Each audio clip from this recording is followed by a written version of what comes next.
Olá, meus amigos, eu sou o Dr. Guilherme Almeida e estamos aqui mais uma vez para o Papo Medcode, aquele papo super descontraído sobre um tema relevante na prática médica.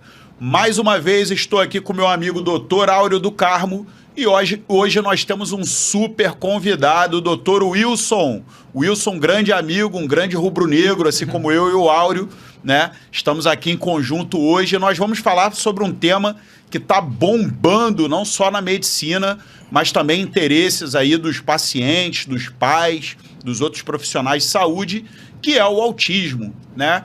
Nesse início de mês de abril, nós tivemos o Dia Mundial da Conscientização em relação ao autismo e nada melhor do que a gente aproveitar esse momento para falar sobre esse tema super relevante. O Wilson, que é pediatra, trabalha com a parte de neurodesenvolvimento, né? A parte da neuropediatria, é um super craque aí do autismo. Inclusive, ele trata do meu priminho Benjamin. Beijão aí para a família do meu tio e para o Benjamin. Então, primeiro, antes de chegar no Wilson, vou passar as palavras para o meu amigo Áureo do Carmo. E aí, Áureo, saudade do Papo Medcode? Saudade, muito tempo já sem fazer, mas estamos aqui hoje. E o tema realmente um tema muito controverso, né?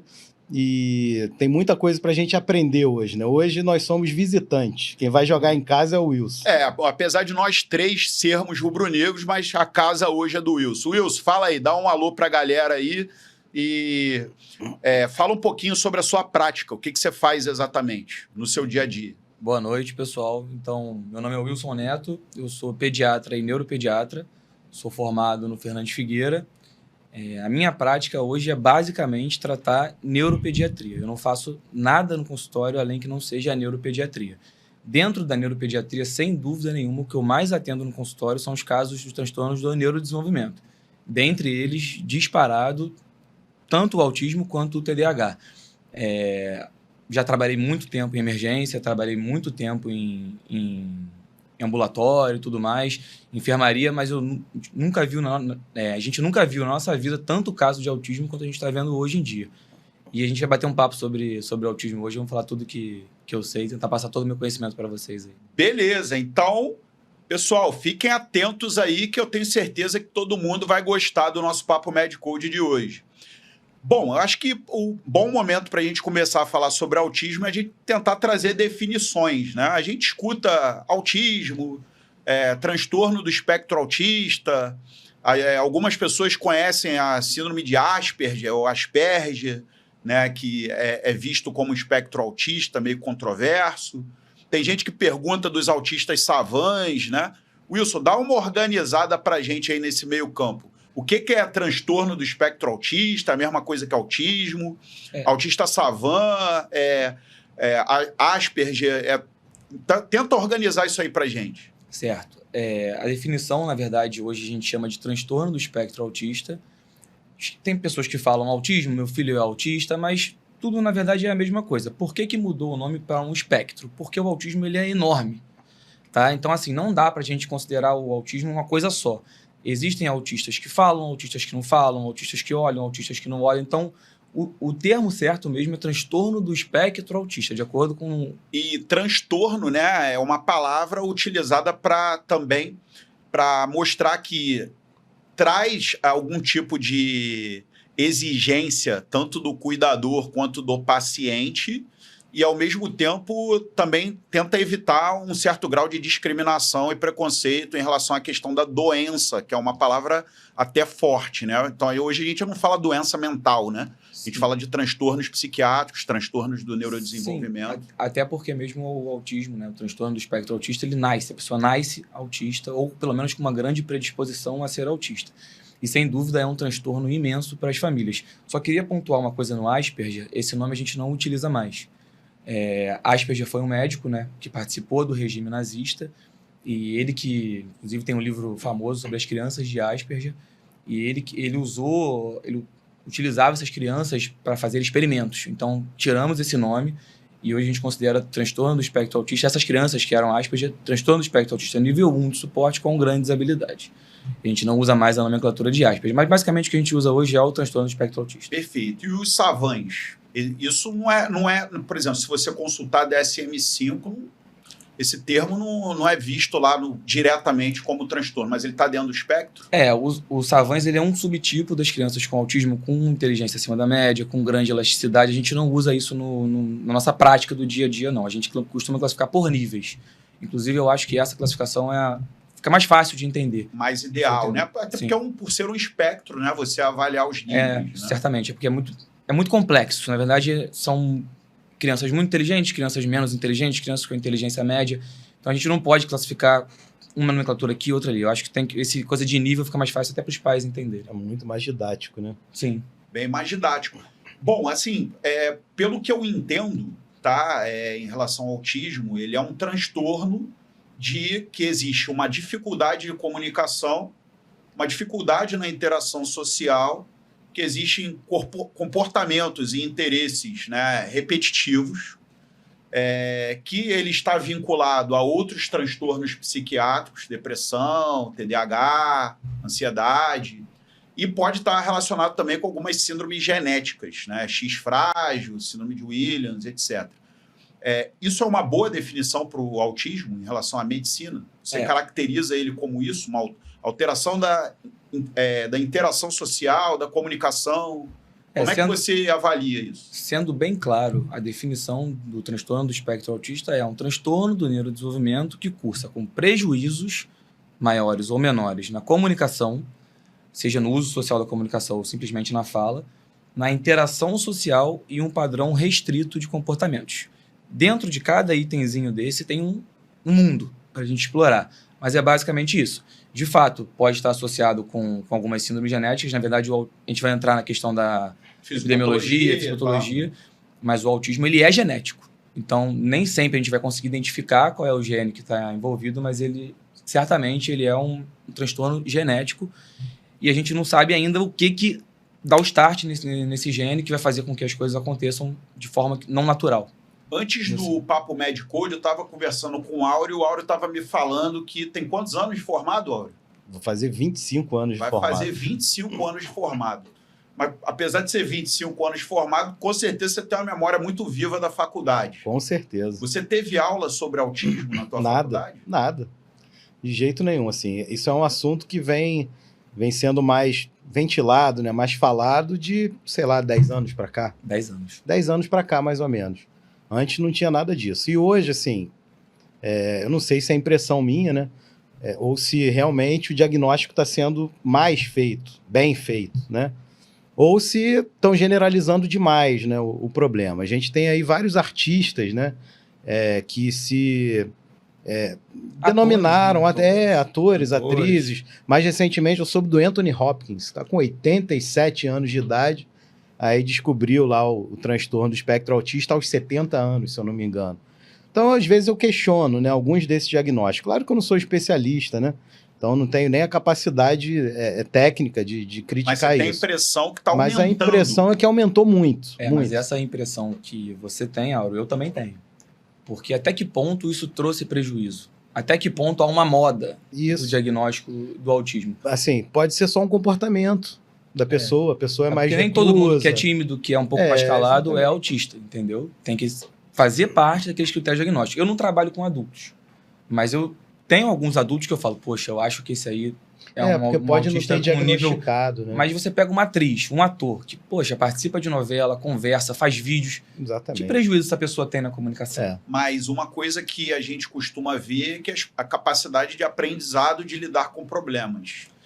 Eu não acredito que eu tenha um transtorno do espectro autista, mas assim, durante grande parte da minha vida eu tive muita dificuldade de entender duplo sentido, de entender sarcasmo. Certo. Essa é uma das características do transtorno do espectro autista. Que não quer dizer que você tenha. Exatamente. Você tem que ter um conjunto de características. Né? Não adianta pegar uma aqui, outra isolada ali e achar que é autista. Exatamente. Não. Sempre tive aquelas questões do hiperfoco. Às vezes eu tinha hiperfoco numa coisa, eu ficava 2 meses lendo sobre aquilo e era um assunto completamente irrelevante.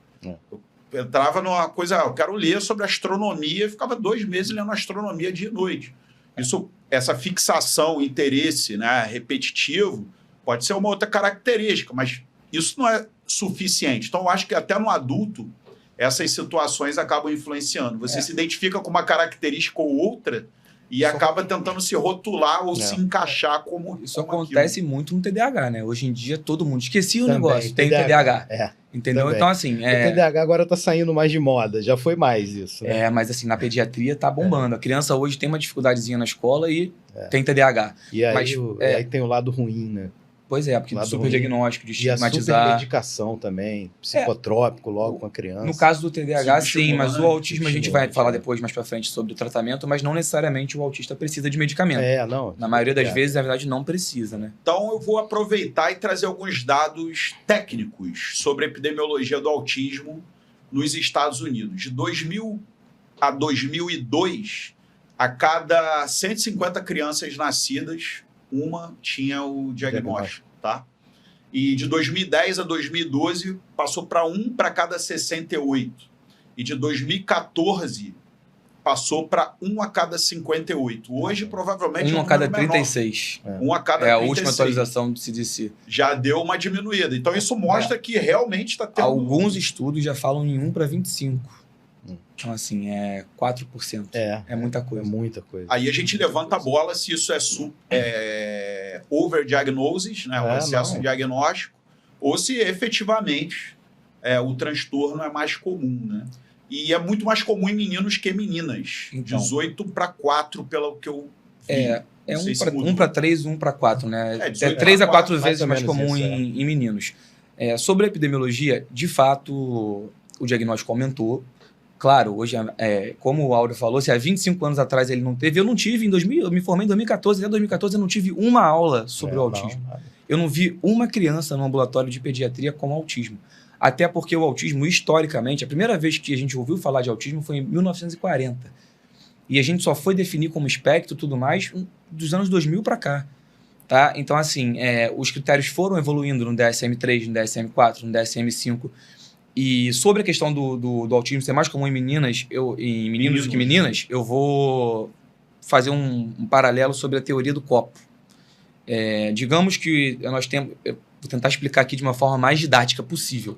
O copo da menina, ele é assim, e o copo do menino é assim. Para encher o copo do menino, é mais fácil que o da menina. Isso eu digo de carga genética. Então, de repente, 3 bolinhas aqui já entopem o copo do menino. Da menina, eu preciso de 6 bolinhas. Então, às vezes, a menina carrega algumas características do autismo, mas não o suficiente para ser autista. E aí ela entra dentro de uma coisa que a gente chama de fenótipo ampliado do autismo. Que não é... Ela tem algumas características de autismo, que foi que você estava se auto-intitulando, talvez, Guilherme. Mas ela não tem o suficiente para ser chamado de autista. Estava tendo um superdiagnóstico de autismo até 2023 e houve uma mudança no DSM. Que antes nós precisávamos só de 2 dos 3 critérios A e 2 dos 4B, e eles mudaram para precisamos de todos os critérios A e só 2 dos 4 critérios B, para diminuir essa superdiagnóstico, esse erro no diagnóstico que talvez esteja acontecendo de hoje em dia. E aí, talvez, depois da gente ter definido o transtorno do espectro autista e ter falado um pouco sobre a epidemiologia, talvez seja o momento da gente falar um pouquinho da fisiopatologia, né? Ou das causas da etiologia do autismo, que é um assunto meio nebuloso, mas a gente pode trocar algumas ideias aqui e tentar ver se a gente chega num denominador comum. O que você acha? Falando sobre o que dizem os estudos, né? Definido sobre as causas do autismo, nós não temos nada. O que causa não tem nada definido. A gente tem algumas teorias. Essa teoria do copo, por exemplo, é uma delas. Em 2019, teve um estudo gigante no JAMA com 2 milhões de crianças, onde viu que 97% dessas crianças tinham uma herança genética relacionada com o autismo. Então, hoje em dia, já são mais de 1.000 genes identificados com autismo. O que os maiores estudiosos falam sobre isso? Nós temos diversos genes que regulam tudo no nosso corpo. Por exemplo, diabetes, uma doença genética, se não tiver... Poligênica, né? Pois é. Poligênica. E o autismo, ele é multifatorial. Então, assim, temos um gene, vou dar um exemplo esdrúxulo, eu não lembro de cabeça o nome dos genes, mas temos um gene que vai modular a poda neural. Esse gene é um gene defeito... Primeiro, o que é poda neural? É uma troca dos neurônios dentro do nosso cérebro. A gente tem neurônios, tem milhares de sinapses, o corpo faz uma limpeza nessas sinapses. E a gente tem um gene que ele codifica ou sinaliza como vai ser essa poda neural. Esse gene está defeituoso, então a poda neural está defeituosa. Então, 1/3 dos autistas eles têm a poda neural defeituosa e eles regridem. Então, é muito comum você ter criança que falava mamãe, papai, olhava nos olhos, mamava no peito da mãe olhando nos olhos, de repente, com 1 ano, 2 meses, parou. Esse gene já nasceu com essa criança. Mas o que ativou esse gene? É o que a gente chama de epigenética, né? Sim. É o que está acima da genética, a forma como esses genes são regulados. Então, por exemplo, eu já vi coisas em textos, né, vinculadas ao autismo. Excesso de reposição de ácido fólico nas mães que pretendem engravidar, que é uma dose de 400 microgramas e a galera usava 5 miligramas de ácido fólico. Os fatores de risco, inclusive, isso aí é um dos fatores de risco. O ácido fólico, intoxicação, pode causar epilepsia, por exemplo. Na gestação, problemas maternos na gestação, descolamento de placenta. Prematuro, criança com baixo peso ao nascer. Prematuro aumenta em 3 vezes a chance de uma criança ser autista. Claro, o cérebro não se formou da forma correta dentro da barriga da mãe, tá o cérebro com algum defeito, isso predispõe a chance da criança ter Idade avançada dos pais, altera a epigenética. Idade avançada materna da mãe em 40 anos, do pai em 50 anos. Estrutura alimentar da mãe e do pai pode alterar. O parto cesáreo, ele também é tido como fator de risco, mas aí eu acho que é um pouco controverso. O que eu acho que eles querem dizer com parto cesáreo? Geralmente, isso não é mais uma realidade hoje em dia, mas na teoria o parto cesáreo era para casos de emergência. Então, em caso de emergência, o nenenzinho na barriga da mãe tem algum sofrimento. E aí pode isso induzir uma malformação ali de uma área ou outra do cérebro. Até então, assim, mesmo, né? Com certeza. Então, na verdade, a fisiopatologia ela é muito obscura, a gente não sabe. E faltou uma coisa, o ambiente. Né? A gente falou de genética, epigenética, mas tem um ambiente também. Que essa é a minha opinião, porque nós não tínhamos tantas crianças com autismo lá atrás. Então, o que dizem os maiores especialistas brasileiros e americanos do mundo sobre o autismo? Por que aumentou tanto os casos de autismo? E essa é a pergunta que todo mundo quer saber. Segundo eles, porque a gente conhece mais o autismo, tem muito mais informação, e eu concordo. Com certeza. Segundo, as pessoas não têm vergonha mais de sair com seus filhos com autismo. Essas crianças, a gente vivia num mundo rural há 100 anos atrás. As crianças ficavam escondidas, ficavam em manicômios. Eram tidas como retardados mentais, que hoje em dia a gente não chama mais assim, chama de deficiência intelectual. E até a mortalidade infantil, né? Eu ia entrar nesse fato. Vulneráveis, né? A mortalidade infantil era 30% há 100 anos atrás, 50 anos atrás, antes da vacina, da mudança de alimentação. Uma criança que estivesse fora do eixo ali. Quem sobrevivia pela seleção natural eram as crianças mais fortes. O autista, a criança com paralisia cerebral, era a criança mais fraca. Então, ela acabava não sobrevivendo. Então, isso tudo eu acho que contribuiu. Mas de 10 anos atrás para cá, não tinha esse tanto, como o Guilherme citou os dados ali, era 1 para 150, hoje em dia... Continua crescendo, né? Você vai na sala de aula hoje, é impossível que não tenha 1, 2, 3 crianças com autismo ou com uma suspeita de autismo na sala de aula. Então, isso é a minha opinião, não tem nada provado. Eu acho que o ambiente influencia muito. Aí o ambiente entra muito no uso de telas precoces e entra muito no uso de telas precoces pelos pais. Então, me explica um pouquinho melhor o que é esse uso de tela. Você está falando de que exatamente? Celular, televisão, computador, tablet? Eu estou falando de todo tipo de tela. Televisão, tablet, computador, celular, videogame, tudo isso. Todo dia sai um paper, um estudo novo, dizendo sobre o quão mal isso faz para a evolução das crianças. Hoje em dia, a criança sai da maternidade com um carrinho de bebê, com uma telinha ali. Eu posso citar um exemplo meu, que eu fazia uma besteira de dirigir mexendo no celular, que é uma coisa que muita gente faz. Hoje eu não faço mais, graças a Deus. Eu vim da freguesia para minha residência no Fernandes Figueira, eu não lembrava de nada no caminho. Se eu passei em sinal, se eu não passei em sinal. Claro que eu não fiz besteira porque não deu problema para mim. Mas você imagina uma criança que está conhecendo o mundo, você bota uma telinha ali, ela não observa a paisagem, não observa o rosto dos outros, ela só fica naquilo ali. E essa criança não vai se desenvolver. Então eu acho que o ambiente, talvez, não sei, né? O uso de telas pode ser um dos gatilhos para fazer com que esse gene não funcione da forma correta. A alimentação pode ser um gatilho para que essa criança... A falta de interação pai-criança pode ser um gatilho para que faça que esse gene não funcione de forma correta. Com certeza o Detran está fazendo uso de tela aqui e vendo o nosso papo Med Code, vão chegar... Não uso mais. Vão chegar algumas multas na carteira do Wilson, né? Isso aí, Áureo, você tem filhos, né, meu amigo? Tenho. Filhos no plural mesmo, né? Filhos, tem uma creche. Bom, eu não tenho filhos, né? O meu filho Também é um filho de 4 patas, peludo, que faz miau, o Aquiles, né? O Wilson também não tem filho, né? Ainda não. Ainda não tem. Eu queria que você trouxesse pra gente, cara, um pouquinho dessa tua experiência de pai, né? Que tem 3 filhos e 2 são gêmeos, não é isso?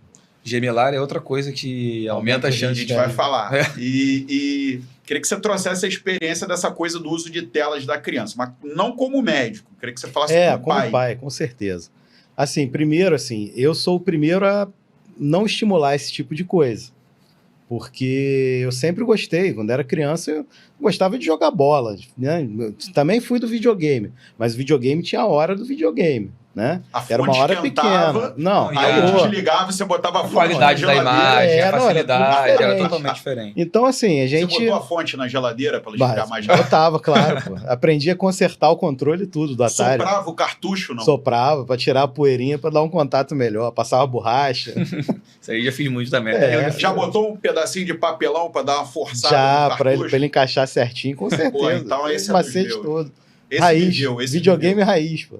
Então, assim, a experiência que eu tenho é o seguinte, a sociedade faz você botar a criança na frente da tela, Sem dúvida. né? Isso foi uma coisa que eu sempre falei lá em casa. Não, olha só tal hora que vocês vão pra tela. Lá em casa é 4 horas da tarde, o marco. Você tem uma rotina. Tem né? uma rotina. Que é super importante. Então, no antes tratamento. disso, não. É exercício físico, vai descer para jogar bola, Colégio, vai fazer o dever de escola, casa, agora Qual a idade? colégio Qual a de idade manhã. dos meninos? O mais velho tem 13 e o casal de gêmeos tem 11. Então, entrando pré-adolescentes e A adolescentes. escola agora proibiu, né? Acesso ao celular. Ah, mas aí o que acontece? Os amigos jogam online, né? E aí, se você não deixa jogar, você está excluindo o teu filho lá do ciclo de amizade. Né? Então, assim, é um negócio meio complicado, né? Fica mais fácil quando você conhece os pais das outras crianças. Que aí vocês vão conversar um com o outro e falar, olha só, porra, não dá pra ficar jogando o dia inteiro lá. Fala lá pro fulaninho lá, porra, Pegar entrar leve. só depois das 4, né? Entra só depois das 4, que aí todo mundo joga e tal. Agora, pô, chegou da escola, já vai lá pro videogame? Já não. Agora vocês já devem ter presenciado restaurante, avião, né? Não, isso daí, assim, isso eu faço, né? Meio contrariado, mas faço. Porque é um momento que você tem ali de paz. É claro, né? Seria muito melhor, e volta e meia a gente faz isso, de em vez de ter tela, a gente vai conversar. Não, e Então, também ó, eu tenho- celular é tudo aqui, Levar ó. um desenho, né? Um joguinho. Mas eu tenho uma coisa percepção também, cara. Muitos restaurantes estão começando a botar área kids.